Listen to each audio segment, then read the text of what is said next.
사바나 3장 17절이 다른 곡으로 지어진 그런 찬양인데 너무 귀한 찬양이네요.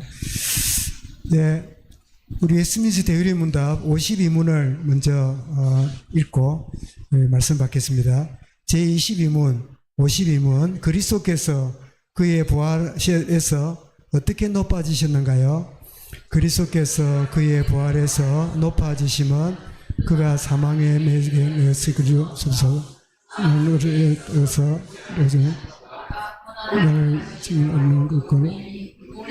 특성을 그대로 가지시고 사망성과 기타 연세에 속한 공통적 연약성이 없이 그의 영혼과 실제로 연합되어 그의 권능으로 사흘 만에 죽은 자 가운데서 다시 살아나심을 말한다.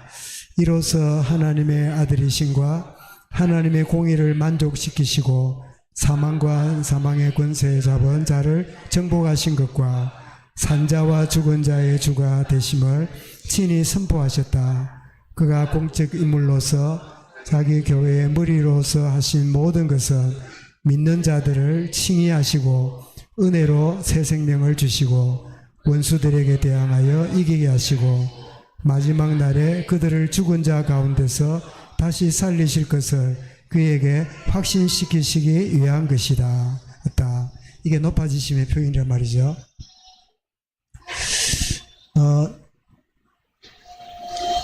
제가 하나 퀴즈를 내볼게요. 우리 먹는 것 중에 노란색인데 긴 거예요. 이게 뭘까요? 네? 이때 여러분 나이가 드러난다지요. 젊은 세대는 먹는 것 중에 노란색이고 긴 거는 바나나 이러는데 우리 나이 든 사람은 단무지 이런다네요. 닭강이라 그런다는데 여러분 십자가 이럴 때 십자가 이러면 이런 뭐가 떠오릅니까? 우리 내면에 있는 것이 떠올라요. 십자가 이러니까 이 고난을 의미하는구나. 고난당함. 그래서 어려움을 당하면 우리가 뭐라 그럽니까? 아이고 내 십자가다. 누가 그러면 아이고 남편이 내 십자가다. 뭐 애가 그러면 애가 내 십자가다. 이렇게 십자가로 말하잖아요. 또 십자가 그러면 뭐가 생각납니까? 이제 우리 내면의 상태 따라서 십자가를 보는 의미가 다르게 느껴지지요. 십자가는 어느 느껴질까요? 네. 은혜. 네. 십자가는 하나님의 은혜다. 또 어떻게 해요? 네. 네? 사랑이다. 이제? 또 뭐라고 느껴지십니까? 네? 우리 차근사님, 십자가 이러면 딱 느껴지는 단어가 뭐가 있을까요? 구원. 구원이다. 예, 구원이다. 그게 또 있을까요? 박장로님, 십자가 이러면 딱 생각나는 단어가? 예? 죄를 사하시는, 재용서, 예, 재용서 하시는 것이다. 이렇게 말씀했겠죠. 그 외에 혹시 다르게 이렇게 십자가 이러면 딱 떠오르는 단어가 있으실까요? 네? 우리 박만덕 기사님 여쭤봐도 될까요? 네. 십자가 이러면 그 외에 또 다른 떠오르는 단어가 어떤 게 이렇게 제사함, 제사함, 예, 재용서, 예, 제사함이다. 예, 모두가 다 맞는 그런 표현들입니다. 근데 우리가 이 복음을 알아가게 될 때 십자가는 또 다른 의미가 뭡니까? 내가 옛사람이 십자가에서 어떻게 됐죠? 죽었다. 그러니까 예수님만 십자가 달려 죽은 게 아니라 우리도 예수님과 함께 십자가에 내가 죽은 거지요. 십자가에 못 박혔나니 옛사람이 죽었다. 그런데 그걸로 끝난 게 아니라 십자가의 죽음으로 주님이 부활하셨잖아요. 그래서 십자가는 나에게 새로운 신분을 주시는, 새로운 신분을 주시는데, 여러분 이 신분이 바로 내 사명이라는 걸 여러분 아시지요? 내가 신분을 깨닫는다는 거는 사명을 알잖아요. 미국의 아메리카에 인디안들이 여러 부족이 있었는데요. 인디안들에게 복음을 전하는 사람들이 먼저 가서 하는 게 뭡니까? 성경을 번역하잖아요. 성경을 번역하다 보니까 똑같은 단어인데 이 단어의 의미가 이 마을에서는 뭐라고 이해를 하냐니까 이 단어가 믿는다 라는 뜻이래요. 그 단어가. 근데 저쪽 인디안 마을에 갔더니 이 단어가 똑같은 단어인데도 뭐라고 이렇게 사용하냐니까 행한다 라고 쓰고 있더래요. 그래서 이 마을에는 믿는다로 번역을 하고 이 마을에는 행한다고 번역을 하려고 그러니까 성경이 두 개가 되잖아요. 그래서 성경 본부에 연락을 했더니 이 단어가 이 마을에서는 믿는다라고 쓰고 이 마을에는 행한다고 쓰는데 이거 어떻게 하면 좋겠습니까? 하고 문의를 했더니 깊이 기도하고 문의하다가 깨달았대요. 믿는 게 행하는 거 아니냐. 우리는 주로 보면 믿는 거 행하는 거 따로라 생각하잖아요. 성경이 말하는 의미는 진짜 뭡니까? 믿는다는 말은 내가 그대로 행하는 거지요. 믿는 것 따로 행하는 것 따로 이래 버리면 신앙이 이상하잖아요. 그래서 요 믿는다는 말하고 행한다는 뜻이 같으니까 그 단어를 이렇게 표현하든 저렇게 표현하든 쓰면 안 되겠냐. 그렇게 정리했다는 그 이야기를 보면서 믿는다는 거하고 행하는다는 거 따로가 아니라 하나구나를 생각이 되는데 오늘 우리 사무엘 하서를 보게 되는데 말씀드린 대로 사무엘 상하가 원래 한 권이라 그랬죠. 한 권인데 편리상이 나누어졌는데요. 한번 보겠습니다. 우리 PPT를 열어주시기 바랍니다. 네, 우리 서론 보면 모세오경 5권을 보았고요. 이제 역사서 12권을 이제 보는 가운데 오늘 그 사무엘 하를 이제 보게 됩니다. 자, 열어주세요. 예. 그래서 이 사무엘 하를 보면 다윗의 생애를 본격적으로 보여주는데요. 다윗 왕의 성공, 실패, 그리고 하나님의 신실하심을 잘 보여주는 그것이 사무엘 하의 전체 내용입니다. 이런 내용을 가지고 우리 이제 한 챕터 보겠습니다. 예, 다윗이 왕으로 세워집니다. 사무엘 상에서는 다윗이 기름 부음 받았지만 아직 왕으로 즉위하지 못했지요. 사무엘로 말미암아 기름 부음 졌잖아요.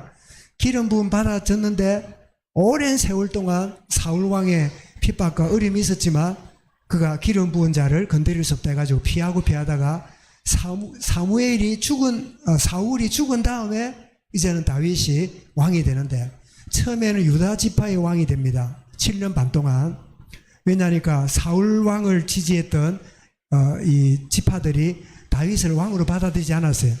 그런데 이제 이후에 다윗이 하나님께로부터 부름받았구나 알고는 후에 이스라엘 왕이 되는데 그래 유다 지파의 왕으로 했을 때는 그 왕궁이 어디였지요? 헤브론이었고 이제는 통일 왕국이 되어서 전체의 왕이 될 때는 어디로 갑니까? 예루살렘으로 가게 되지요. 우리식으로 말하면 우리나라의 이 신라의 고도 경주와 같은 데가 헤브론이지요. 자, 언약궤를 예루살렘으로 옮겨옵니다. 이 의도는 백성들의 영적 회복을 위해서 예배 회복을 위한 이 다윗의 중심을 보게 되지요. 그 메시아 약속을 받게 됩니다. 오늘 본문에서 보았죠. 다윗 왕국을 세우신 여호와 하나님이 다윗 왕국을 세우신다는 그걸 통해서 장차 메시아 왕국을 세울 것을 그림처럼 보여주는 예표가 된다는 거지요. 그래서 마태복음 1장 1절을 보면 같이 읽어볼까요? 아브라함과 다윗의 자손 예수 그리스도의 계보라. 아브라함과 다윗의 자손 계보라 했는데 그 자세히 보면 뭐가 나옵니까? 왕의 계보예요. 다윗이 솔로몬, 로보암, 아비야, 아사, 여호사밧 왕의 이름이잖아요. 그래서 왕국을 이렇게 알려주므로 그리스도의 왕국을 예표하고 있는 것을 여기서 우리가 알 수 있게 되지요. 그리고 더 나아가서 다윗 왕국이 승리하고 번영하는 것을 8장부터 20장까지 보여주는데 다윗의 승리했던 것은 결코 그의 노력과 몸부림이 아닙니다. 8장 6절에 나와 있죠. 같이 읽어봅니다. 다윗이 어디로 가든지 여호와께서 이기게 하시니라. 여호와께서 이기게 하시니라. 여러분의 생애가 그러한 줄을 믿으시기 바라고요. 여러분 자녀도 여호와께서 이기게 하신다. 여호와께서 형통으로 이끌어 가신다. 이게 믿어져야 돼요. 아무도 아멘 안 하노. 정말 아멘 되는 그런 축복입니다. 그런데 다윗이 허물도 드러나요. 이 바세바 사건을 통해서 이 허물 드러나는데 그때 철저하게 회개하는, 그래서 잘못은 잘못이지만 잘못을 인정할 줄 아는 여기에 사울하고 다른 것을 보게 되지요. 자, 아들 압살롬 그리고 암논이나 압살롬이 반역함으로 이 하나님께 합한 자로 세워졌지만 다윗에게 인생 고난이 그에게 계속 있음을 보게 됩니다. 여러분 창세기부터 요한계시록까지 보면요, 경건한 사람에게 아무 문제 없는 경우는 하나도 없어요. 이런 기도의 사람 사무엘의 아들들이 어떻습니까? 사무엘의 아들들이 경건했나요? 그렇지 못했어요. 다윗의 자녀는요, 다윗의 자녀가 문제가 많았어요. 결코 참 이 자녀들이 아무리 경건하여 할지라도 문제 없는 그런 경우가 없는 걸 보게 되면서 나는 믿음 안에 있고 복음 안에 있는데 왜 문제가 없어지지 않고 계속 이런저런 문제가 있는가 그러시거든. 이상하게 이기지 말고 어떻게 해요? 당연히 이기시기 바랍니다. 우리 아이들은 당연히 안 하고 뭐라고요? 당근이 지르대요. 당근이 이기시기 바랍니다. 왜 당근이라 그럽니까?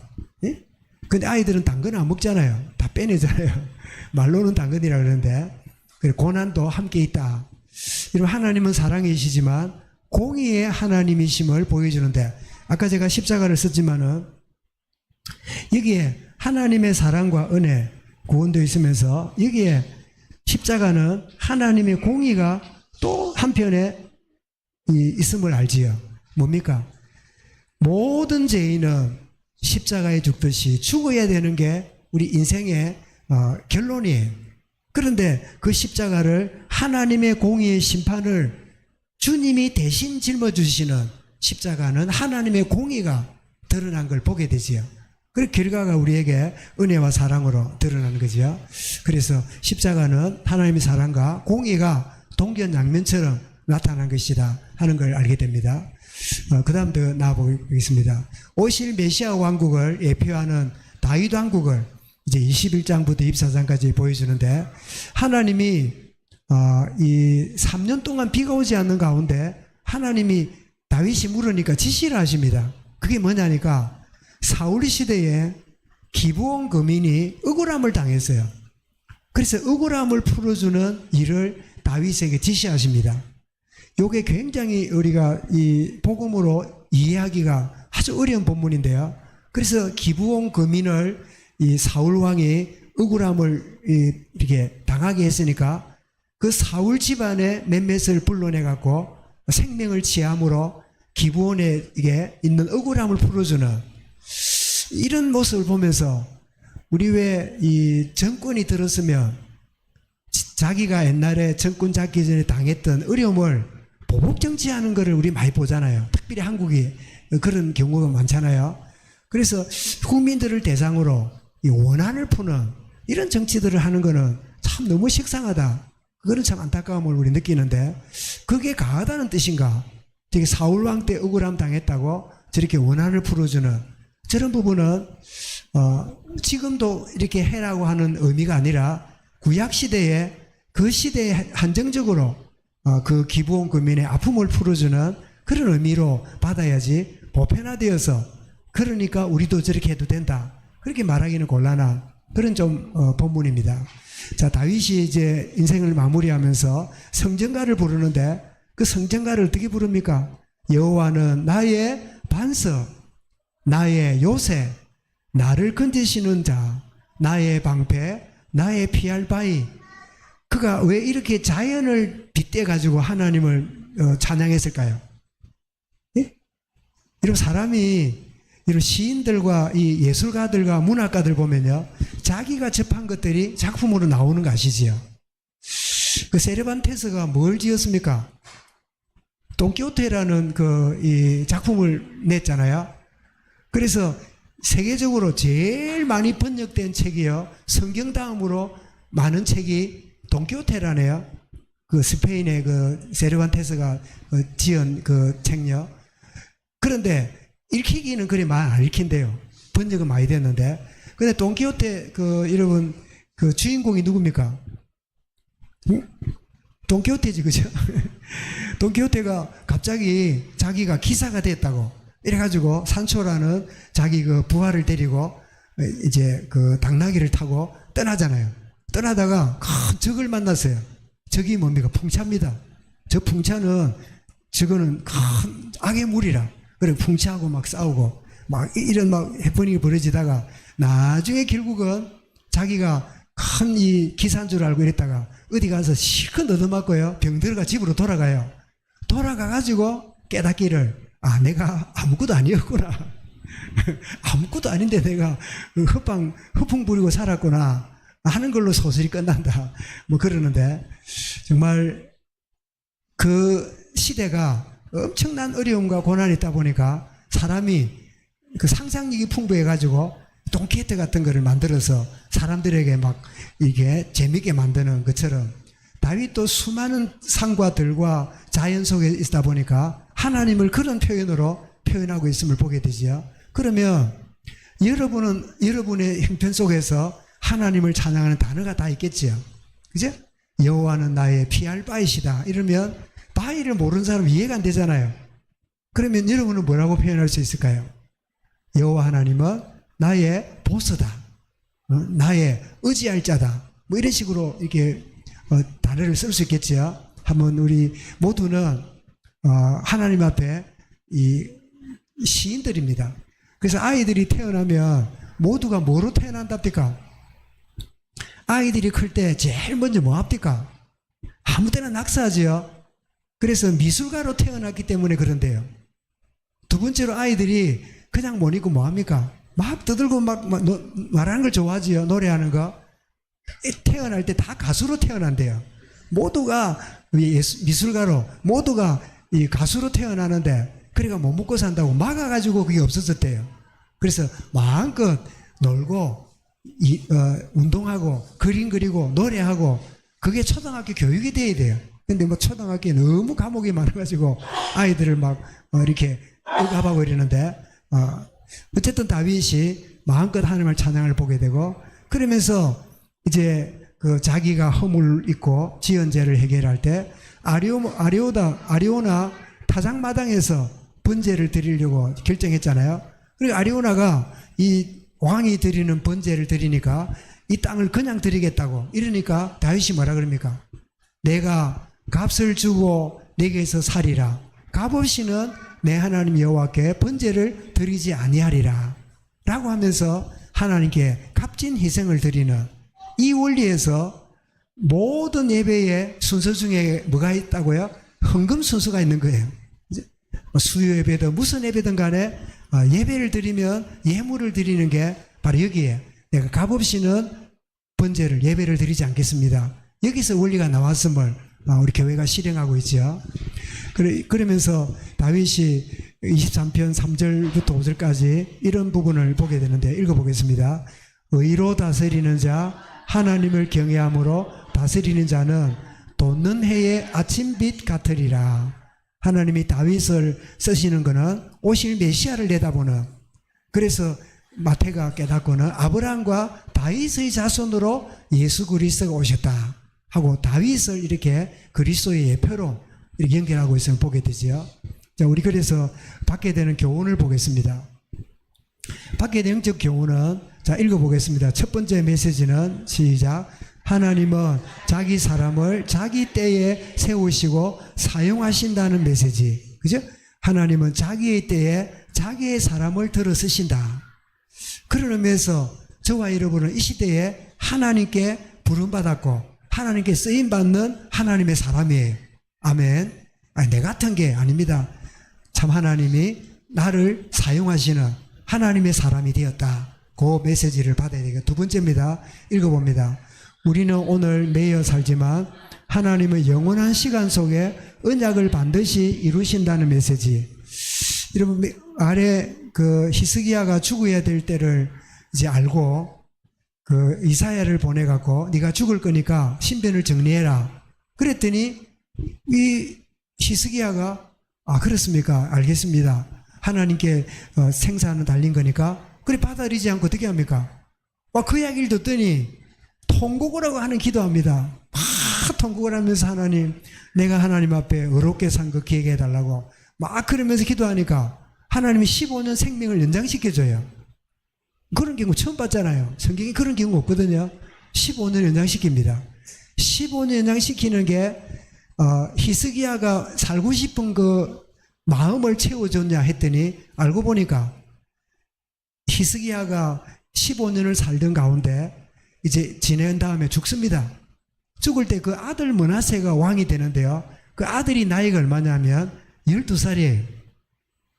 그러면 15년 연장받은 그 사이에 기간에 아들이 태어났단 말이잖아요. 후대를 하나님이 주시려고 생명을 연장한 거지요. 제가 무슨 말씀 드립니까? 우리는 오늘날 매여 살지만 하나님이 영원한 것을 준비하고 그렇게 예비하고 있다는 것을 보여주지요. 자, 세 번째입니다. 읽어보겠습니다. 인간의 재성은 언제든지 우리를 넘어지게 하지만 그때마다 좌절이 아닌 십자가 앞으로 나아가야 함을 다윗의 생애를 통하여 깨닫게 합니다. 그래서 다윗이 넘어졌을 때 고백했던 내용이요. 시편 51편인데 이 깨달음을 주시는데 여러분, 깨달음은 어떻게 옵니까? 성령 하나님이 주시잖아요. 성령 하나님이 깨닫게 하시잖아요. 그런데 성령 하나님이 깨닫게 하시는데 성령이 눈에 안 보이잖아요. 그래서 하나님은 때때로 눈에 보이는 어떤 것을 통하여 깨달음의 도구로 쓰십니다. 그래서 이 고백을 하기 전에 자기가 범죄했음을 깨닫고 회개하기 전에 하나님 누구를 보냈습니까? 선지자 나단을 보냈지요. 나단을 보내어서 어떤 예를 들면서 이렇게 해서 막 다윗이 그럴 수 있냐고. 아니, 한 마리밖에 없는 양을 딸처럼 키우는 그 집에 그 부자가 자기 많은 양들이 있는데도 손님 왔을 때 그걸 빼앗아가 대접했다고 데려오라고 분노할 때 나단이 뭐라고요? 왕이여, 당신이 바로 그 사람입니다. 당신이 바로 그 사람입니다. 그때 다윗이 크게 깨닫고 회개하는데요. 그걸 화가가 그림을 그렸어요. 한번 보십시오. 그다음 보겠습니다. 이 누굽니까? 지금 지팡이를 탁 들고 음미하게 탁 이야기를 하고 있는 사람이 누굴까요? 나단 선지자입니다. 지금 의자 앉아서 고개를 숙이고 막 괴로워하는 사람이 누굴까요? 다윗 왕이에요. 모양 보면 저 서 있는 사람이 왕 같고 이렇지요. 그런데 나단 선지자의 그 깨달음을 받아들이는, 그래서 다윗이 왕관을 내려놓고요 들판에 가서 회개하는 모습을 또 그렸습니다. 한번 보겠습니다. 저렇게 어두운 달이 있는 달빛에 자기가 늘 갖고 다니는 하프를 옆에 갖다 놓고 저렇게 왕관도 없이 다 평복을 입고 하나님께 무릎을 꿇고 진지하게 회개하는 내용이 시편 51편입니다. 그러면 우리 시편 51편 읽어봐야 되겠죠? 마지막으로 한번 읽어보겠습니다. 좀 글자가 작습니다만은 전체를 보겠습니다. 시작. 하나님이여, 주의 인자를 따라 내게 은혜를 베푸시며 주의 많은 긍휼을 따라 내 죄를 지워 주소서. 나의 죄악을 맑게 씻기시며 나의 죄를 깨끗이 제하소서. 무는 내 죄가를 아오니 내 죄가 항상 내 앞에 있나이다. 내가 주께만 범죄하여 주의 목전에 악을 행하여 싸우니 내가 죄악 중에서 잉태하였으며 어머니가 죄 중에서 나를 잉태하였나이다. 우슬초로 나를 정결하게 하소서. 내가 정하리이다. 나의 죄를 씻어주소서. 내가 눈보다 희리이다. 주의 얼굴을 내게서 돌이키지치고 내 모든 죄악을 지워주소서. 하나님이여, 내 속에 정한 마음을 창조하시고 내 안에 정직한 영을 새롭게 하소서. 나를 주 앞에서 쫓아내지 마시고 주의 성령을 내게서 거두지 마소서. 주의 구원의 즐거움을 내게 회복시켜 주시고 자원하는 심령을 주사 나를 붙드소서.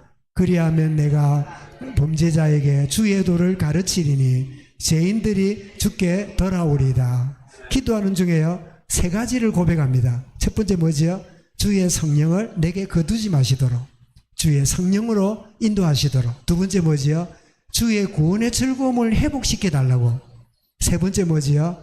자원하는 심령을 주사 내가 참 온전히 정인으로 내가 살겠습니다. 회개도 단순한 자책이 아닙니다.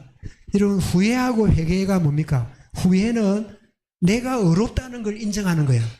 내가 어려운 자라는 게 인정하는 게 후회예요. 내가 왜 그랬지? 내가 왜 그런 짓을 했지? 내가 어렵다는 걸 인정하는 거예요. 하나님 보실 때 후회는요, 굉장히 악한 거예요. 아, 내가 죄인이기에 내가 범죄했구나. 하나님, 내게 의가 아무것도 없습니다. 라고 인정하는 게 진정한 회개지. 그러니까 회개가 뭐라고요? 하나님께 돌아가는 거지요. 하나님께 돌아가는. 그래서 성령을 내게 거두지 마시고 주의 구원의 즐거움을 회복시키시고 자원하는 심령을 내게 주십시오. 그래서 다윗이 남은 인생에 허물을 뜯었지만 기꺼이 하나님께 쓰임받는 사무엘 하를 통해서 다윗의 성공과 실패와 하나님께 돌이키는 이런 모든 부분을 보면서 참 한 번 사는 인생에 참 그리스도가 나의 영원한 모델이지만 참 인간 가운데 다윗 같은 인생도 참 좋은 모델이 될 수 있겠구나. 이거를 우리 사무엘 하를 통해서 배우게 되는. 그래서 하나님이 다윗 왕국을 세우신 그것은 앞으로 올 메시아 왕국을 세우실 것을 그림자처럼 보여주는 것을 보여준다면 오늘 저와 여러분은 다윗 왕국에 사는 게 아니라 어디 삽니까? 그리스도의 왕국에 들어와서 우리가 살고 있는 그 다윗은 약속으로 잡았던 게 지금 우리는 뭐죠? 성취시대에 들어와 있는. 왜냐? 하나님 나라는 여기 있다 저기 있다 아니고 어디 있다고요? 너희 가운데 있느니라. 이미 임한 하나님 나라를 우리가 누리고 있는. 그렇다면 다윗보다 우리 시대가 뭐죠? 더 복된 시대예요. 나는 정말 복된 시대에 살고 있다. 우리는 사람들이 시대를 말할 때요, 주로 뭘 기준으로 말합니까? 그때가 좋았는데 지금 어려운데 주로 무슨 기준이죠? 참 다 경제예요. 경제가 기준이라. 그러다 보니까 오늘날 그리스도인들도요, 세상에 살다 보니까 그 기준이 어디 있어요? 경제에 다가 있어요. 경제가 좋으면 좋은 시대, 경제가 어려우면 너무 힘든 시대. 정말 우리가 기억해야 될 부분은 오늘 서론이었죠. 오전에 하나님과 친밀함이 내게 있는가? 없다면 이번이 어려워요. 친밀함이 너무 있다면 이번이 너무 쉬워요. 정말 우리 오전 예배와 오후 예배 하나님과 친밀함으로 했던 다윗의 생애가 허물되었지만 기꺼이 사용되어지면서 오실 그리스도의 왕국의 예표로 쓰임받았던 그 축복을 누리는데, 그 다윗이 고대하고 기다렸던 그 시대에 오늘 우리가 살고 있다. 주님과 함께하고 있는, 일터든지 어디든지 간에 주님의 나라를 누리고 있는 나의 삶의 현장이다. 이 사실을 마음에 담고 최고의 임마누엘을 누리는 복된 이 한 주간 되기를 주의 이름으로 축원합니다. 주님 감사합니다. 다윗의 생애를 알려주는 사무엘 하를 통하여 우리 말씀을 정리해보게 하신 것 감사합니다. 다윗 왕국이 오실 메시아 왕국을 내다보고 있는데 주님이 오심으로 우리는 이 나라에, 하나님 나라에 복을 누리고 있음을 또한 확인케 하심을 감사합니다. 우리가 주님과 동행하며 참 주님과 함께하는 가운데 주님과의 친밀함이 참 우리에게 먼저 누려지게 될 때 이후에 주어지는 모든 것들이 쉬워지는 인생으로 또한 하루하루가 사라져가는 주의 은혜의 걸음을 걸어가도록 주님 주관하여 주옵소서. 참 주와 동행하는 것이 날마다 즐거움이며 기쁨임을 나도 알고 나를 아는 주변 사람도 참 알게 되는 복된 은혜의 비밀이 흘러나가는 복된 한 주간으로 인도하여 주옵소서.